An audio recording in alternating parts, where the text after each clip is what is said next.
अनेक जण आपल्या भन्नाट आयडियामुळे वेगवेगळे प्रयोग करत असतात. त्यांचा प्रयोग हा कुतूहलाचा विषय ठरतो.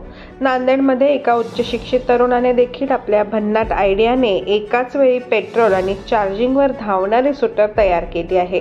अवघ्या 1.5 युनिटमध्ये म्हणजेच 15 रुपयांमध्ये 50 किलोमीटरपर्यंत ही दुचाकी धावते.